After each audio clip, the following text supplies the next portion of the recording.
Terima kasih dan tahniah kepada Saudara Syarani. Ini adalah program pertama Konvensyen Perpaduan negara ini. Dalam mana-mana pengalaman di liku-liku perjuangan politik, dia harus ada tokoh yang memecahkan tembok. Kesukaran menghimpun dalam arti kata yang lebih bermakna. Semua orang dapat jangka bahawa kerjasama kerajaan perpaduan madani di peringkat persekutuan sangat kukuh. Tapi masih ada yang mengandaikan bahawa kekuatan itu harus lebih kental di peringkat negeri dan bahagian atau di cabang, daerah-daerah. Dan Saudara Syarani, walaupun saya tahu orangnya seringkali degil, tetapi telah menunjukkan kewibawaan, kecekalan, memimpin negeri Perak dan faham maksud mengukuh semangat perpaduan madani di negeri Perak dan mengusulkan supaya diadakan konvensyen pertama di negeri Perak yang saya akan gunakan kesempatan ini dan akan menggunakan pengalaman Saudara Datuk Seri Syarani dan negeri Perak sebagai permulaan dan akan meminta semua negeri-negeri lain ikut serta. Sekali lagi Perak mencetus perubahan dan mencipta sejarah. Saudara, jangan kita remehkan. Perpaduan ini antara kaum, antara agama di negara ini dianggap satu imperatif yang tidak boleh disangkal. Kenyataan politik sedemikian rupa.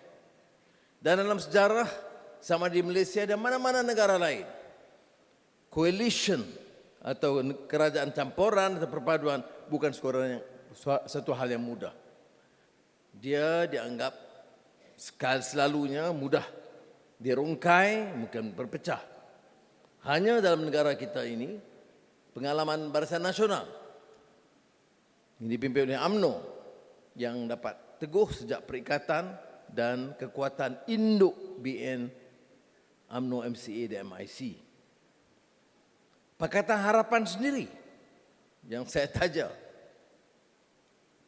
itu tidak dapat bertahan setelah PAS memilih untuk keluar. Sekarang dengan keadilan DAP dan amanah nampak lebih kukuh dan mantap. Dan sekiranya dua gabungan ini menjadi induk terutama di Semenanjung, saya setuju apa yang ditegaskan oleh Saudara Datuk Seri Zahid sebentar tadi. Ia akan menjadi kekuatan baru untuk dekad-dekad akan datang dan tidak mudah disangkal dan dirobohkan kekuatan itu. Dan kita juga bernasib baik. Rakan kita di Sarawak JPS merupakan rakan yang sangat setia dan komited untuk menjalin hubungan dan membina kekuatan. Sejak mereka bersama dengan kerajaan perpaduan, semua usaha dan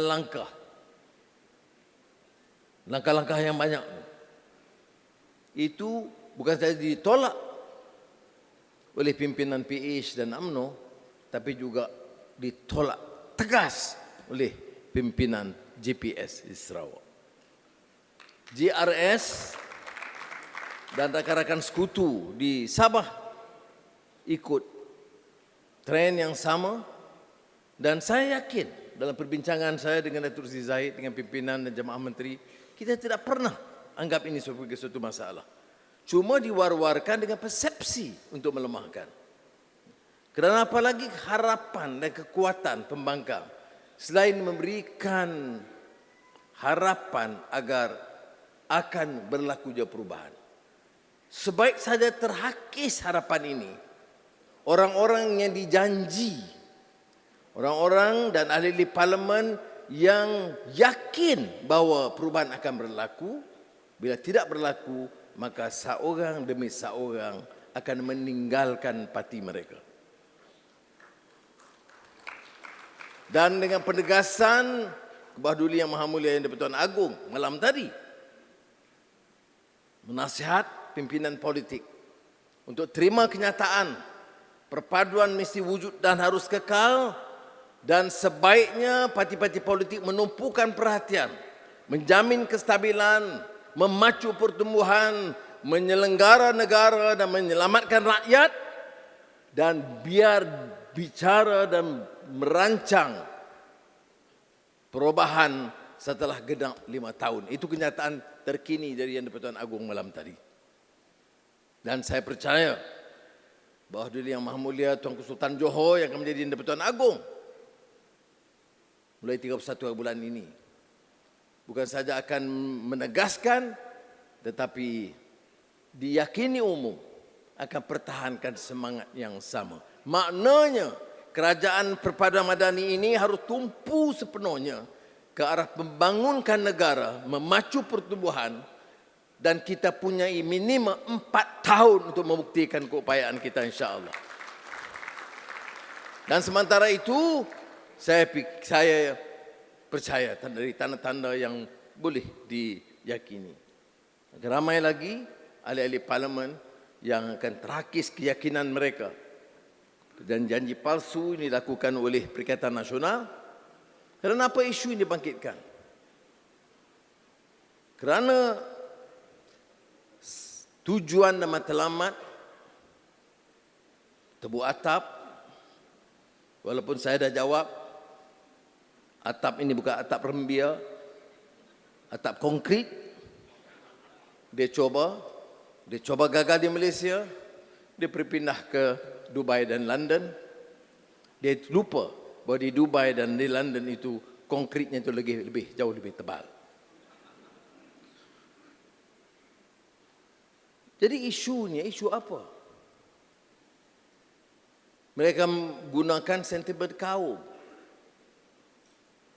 Seolah-olah kita meninggalkan asas utama pembentukan negara ini yang termaktub dalam perlembagaan. Saya berulang kali tegaskan di depan teman-teman saya, termasuk pimpinan DAP yang ada. Malah suara pimpinan DAP tidak pernah berganjak dari prinsip mempertahankan semangat perlembagaan negara tercinta. Jadi saya tidak faham mengapa ini dijadikan. Kalau satu-satunya saya bincang dengan saudara Syarani, satu-satunya isu ini gembar-gemborkan di kampung untuk menyerang UMNO, tentunya Perdana Menteri Datuk Seri Zahid, ialah kerana DAP akan merosakkan dan menggadai prinsip dan kepentingan Melayu. Itu saja modal mereka. Dan orang-orang sebahagian daripada kita mudah sekali terpedaya. Saudara, Melayu majoriti, pimpinan utamanya Melayu. Dasar Bumi Putera tidak pernah kita robohkan. Kita tetap pertahankan kenyataan bahawa majoriti di Malaysia ini masih Melayu. Majoriti yang miskin juga yang Melayu. Sebahagian besar yang menyebabkan rosaknya kepentingan Melayu ini adalah pemimpin-pemimpin Melayu yang rakus dan rasuah dan menggadaikan prinsip orang Melayu. Sebab itu dalam beberapa tindakan saya tidak tolak ansur. Kalau kamu itu perasuah besar, sama ada Melayu atau Cina atau India, atau Dayak atau Iban, waspada, kita ambil tindakan setegas dan sekeras mungkin. Apa guna kita menjadi pemerintah? Diberikan mandat untuk menyelamatkan negara. Menyelamatkan dari apa? Menyelamatkan dari kerakusan. Menyelamatkan dari sikap tamak haloba. Masuk politik semata-mata untuk memperoleh habuan. Cara yang haram. Dan mengondol bukan sedikit. Ada yang mengatakan Anwar cukup. Kami tidak mau dengar lagi isu rasuah dan tata kelola. Aneh. Masuk politik, mau jadi pemimpin politik, tapi takut bicara soal governance and corruption. Ada penyakit ini. Orang masuk politik ini untuk membersihkan sistem. Kalau ada anak muda yang tuntut, oh kami mau pimpinan sekarang lebih tegas menolak rasuah dan penyelewengan, saya salute. Kerana mana-mana negara dalam sejarah pasang surut mesti terima kenyataan bahawa negara itu mungkin luntur dan terhakis apabila idealisme dan nilai dan moralnya terhakis, apabila mula mengambil sikap yang permisif dan kompromi atau toleran terhadap penyalahgunaan kuasa dan rasuah. Baru-baru ini Malaysia terdedah dengan apa yang dibicarakan sebagai rasuah profil tinggi.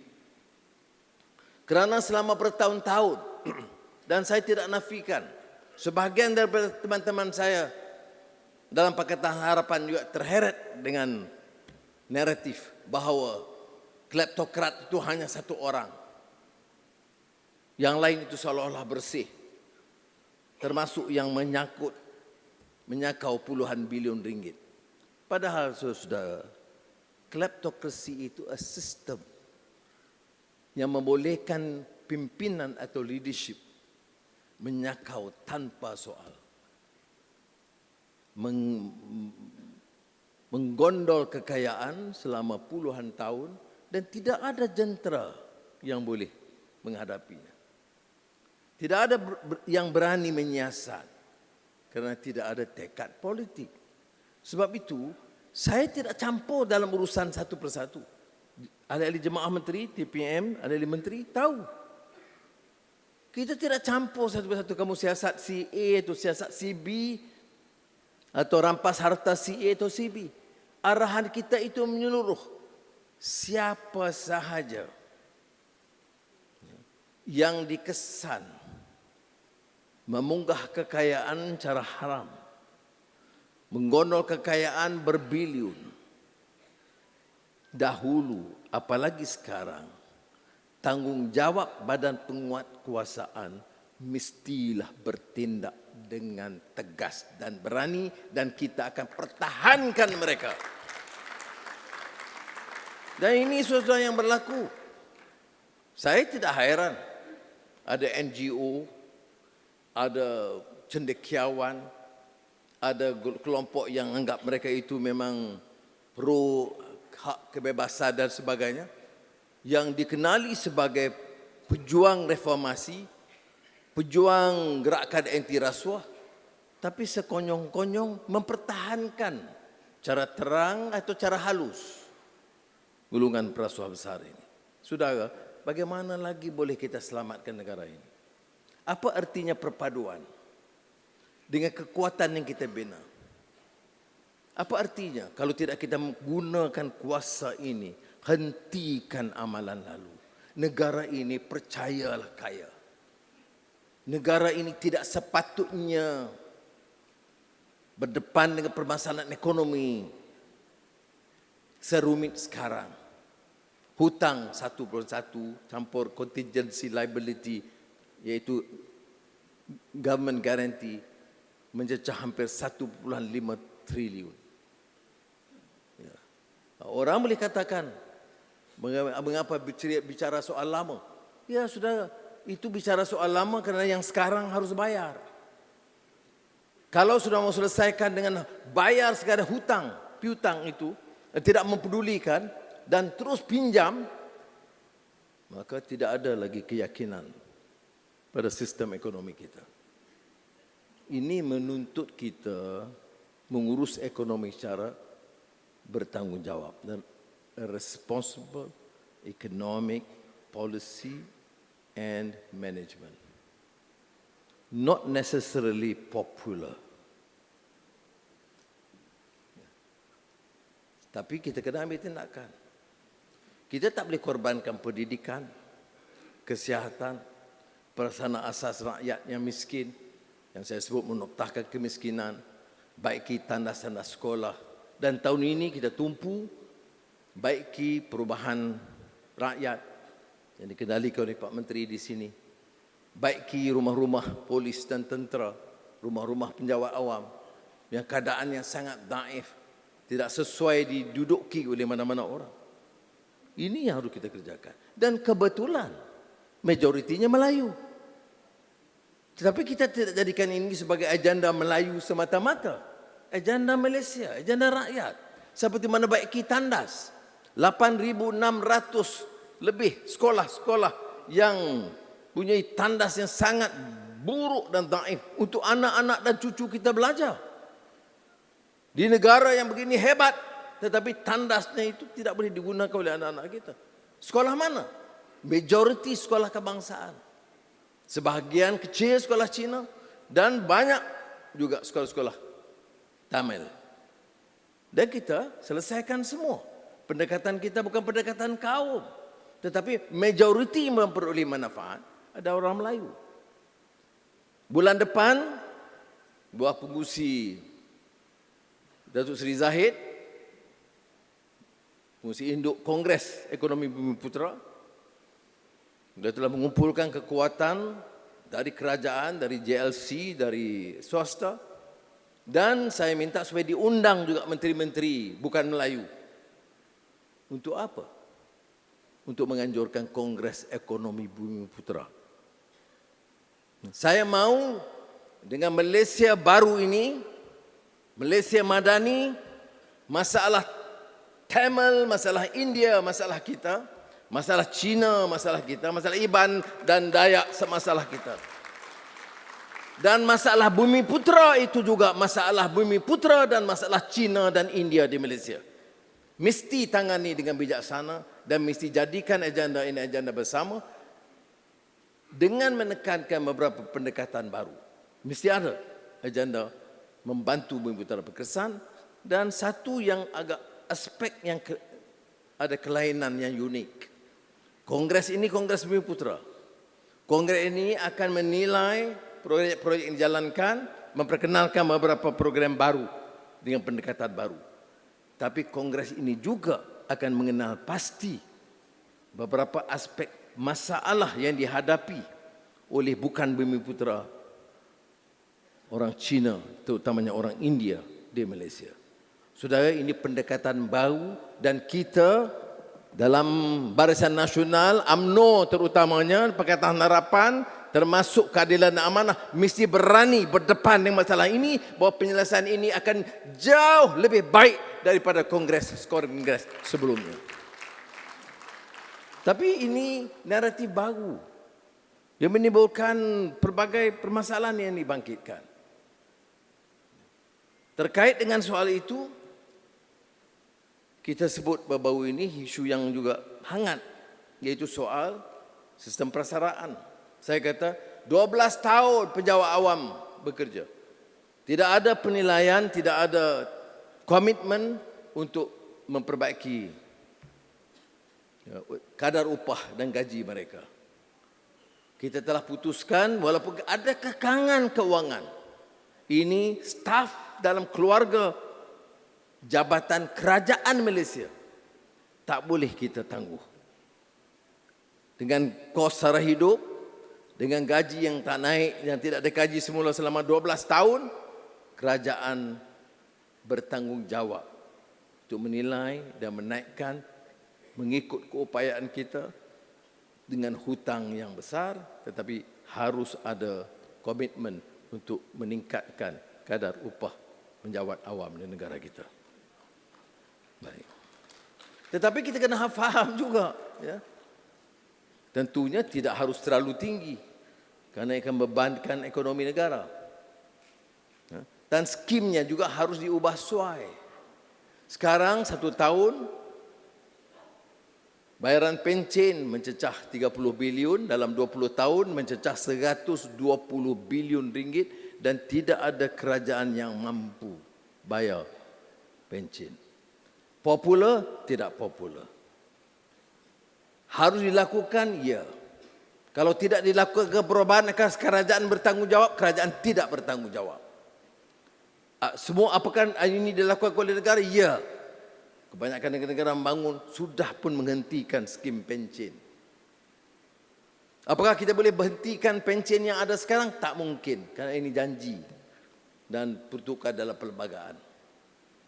Maka ada perubahan untuk mengelakkan negara muflis. maka ada penyesuaian. Apakah gaji mereka akan kurang? Tidak. Apakah ganjaran mereka akan kurang? Tidak. Skim berubah. Apakah mereka ini pekerja kontrak atau tetap? Pekerja tetap. Tapi penjelasan teliti akan harus dibuat. Dan ini tanggungjawab kita bersama. Kita ada pilihan. Boleh terus dengan pencen kerana generasi akan datang akan hadapi masalah. Itu sikap yang sangat tidak bertanggungjawab. Seorang bapa yang berhutang sesuka hati, punya tanggungan yang besar dan serah pada anak-anak dia, kamu selesaikan. Saya tidak mahu begitu. Dan saya percaya rakan-rakan jemaah menteri, seperti mana diumumkan oleh menteri-menteri dan juga TPM, bahawa skim ini terpaksa diadakan. Ada pembangkang nak gunakan, dia lupa. Dia juga dalam jemaah menteri. Dia juga telah luluskan sebelum ini, bukan baru. Sudah puluhan tahun dikaji. Saya ingat masa 90-an dulu sudah dikaji. Mesti ada rancangan baru untuk menghentikan pension, sistem pension kerana negara akan muflis. Tapi tidak ada yang mempunyai kekuatan dan tekad politik untuk buat. Biarlah maknanya, biar generasi akan datang saja sanggup. So saudara, this is about leadership. Leadership is the courage to undertake a responsibility and face the difficulties. If we choose to deny this, we condemn the next generation. If you want to maintain popularity at the expense of the nation, then Madani is not the cause. We must choose a different option, an irresponsible, populist, racist option, and that is not the option that we have chosen.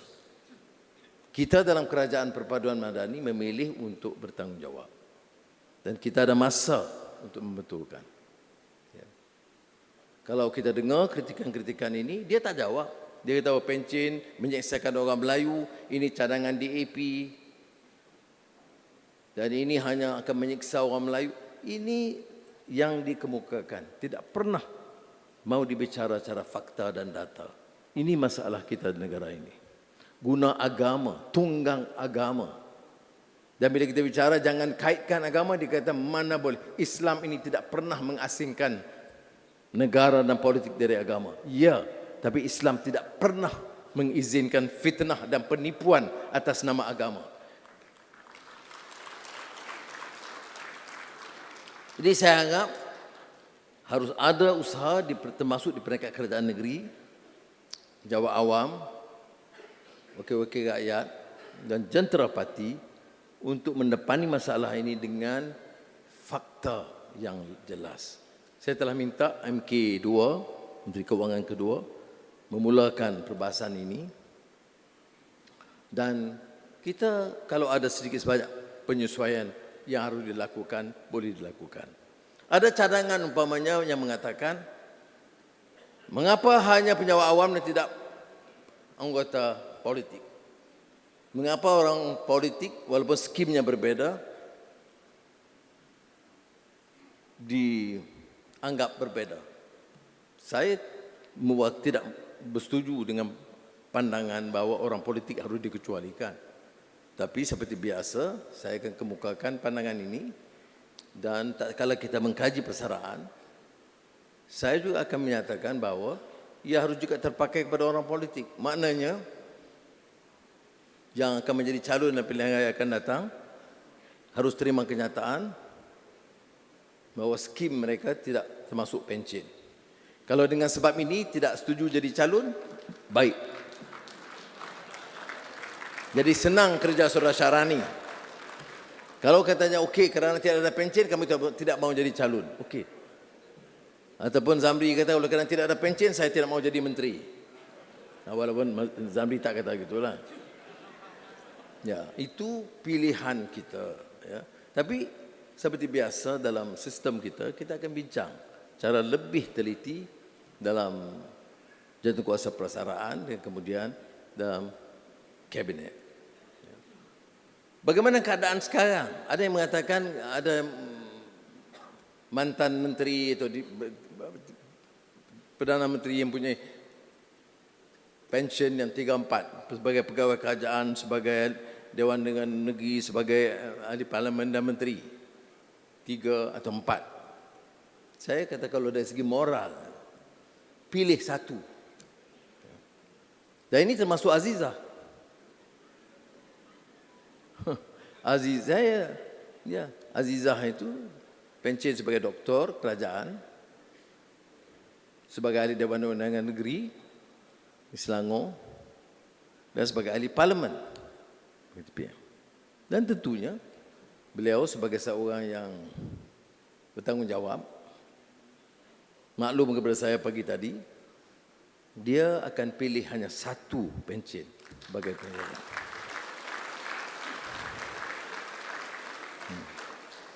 Jadi sudah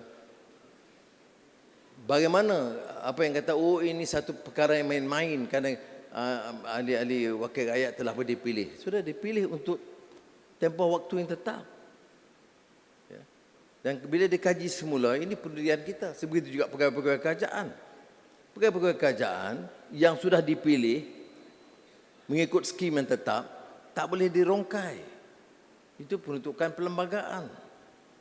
Dan ini pula tertakluklah kepada keputusan Jemaah Menteri dan kemudian dibawa ke Parlimen untuk memutuskan secara muktamad. Dan saya sentuh dan singgung perkara ini nak tunjukkan bahawa a responsible government must have the courage to craft policies, undertake programs for the benefit of the nation. Walaupun pada ketikanya yang dianggap kurang popular. Saya tegaskan ini. Ada yang mengatakan kita ada banyak masa. Tak. Kalau kita tak lakukan, percayalah. Inilah julung-julung kali Tok Sri Zahid, di mana kerajaan ini, kerajaan perpaduan Madani itu kuat, punyai 2/3 majoriti dan mendapat dukungan solid di parlimen. Kalau nak buat perubahan untuk negara, buat sekarang. Kerana tak mudah perkara ini dapat dipertahankan. Lakukanlah sebaik mungkin, saudara. Baik, akhir kalam sedikit saya sentuh pasal Perak. Sebab semua menyatakan PM, TPM, Menteri Mendiri Perak. Sudah Perak menjadi tumpuan. Selain daripada Selangor, Pulau Pinang, Johor, sekarang Perak sudah terangkat. Ada beberapa program pembangunan yang besar. Kita tahu Jili Proton yang mulanya hanya beberapa perancangan joint venture dengan Proton, mungkin motorcar, tetapi sekarang sudah menjadi pusat EV, pusat research, Center of Excellence dan University Proton. Tanjung Malim itu akan tentunya berubah corak sebagai kota otomotif yang terkenal di Asia Tenggara. Dalam belanjawan tahun lalu, belanjawan Madani kedua, saya telah mengusulkan supaya selain daripada Kulim High Tech, kita akan bangunkan mulai tahun ini Krian High Tech yang menumpukan green technology dengan tentunya prasarana segera air, elektrik dan air yang disediakan dengan investment yang besar untuk Krian High Tech dengan persetujuan Majlis Besar dan telah dipersembahkan ke bawah Duli Yang Mulia Tuanku Sultan, bahawa kalau air yang disiapkan dan diinvest yang ada lebihannya akan Nampak Syarani terkejut dijual ke Pulau Pinang. Maulah ada kewarasan sikit, air lebih jual ke Pulau Pinang. Tapi maknanya ada 2 projek raksasa Perak yang disegerakan mulai tahun ini. Kemudian adalah projek-projek besar, saya tidak mau sebut, sudah tahu sekitar IPD Tambun itu, IPK Tambun itu akan menjadi salah satu IPK terbesar di negeri Perak dan yang terbesar di Semenanjung Tanah Melayu ini. Jadi saudara, saya percaya banyak lagi yang boleh diusahakan dan saya ucap tahniah kepada Menteri Besar kerana beliau telah mengurus dan mengendali kerajaan dengan begitu baik dan dapat menambah keyakinan pelaburan. Dan dalam beberapa pertemuan, cuma satu pertemuan panjang dengan saya di pejabat di Kuala Lumpur, dia bawa berpuluh-puluh cadangan projek untuk saya beri pertimbangan, dan bila saya kata ini ada masalah sikit, ini kena tangguh, dia kata saudara ahli Parlimen Tambun. Itu satu ugutan. Tapi saya akan lakukan sebaiknya supaya kita dapat angkat Perak ini supaya jangan tercicir, ya. Dan sekali lagi saya ucap terima kasih dan saya bangga, saya bangga hadir pada petang ini kerana saya saksikan sendiri bahawa betapapun telahan dan tomahan yang dibuat di peringkat di luar, saya lihat potensi kerajaan perpaduan Perak sebagai kekuatan baru kerajaan perpaduan di negara ini akan terjelma di Perak.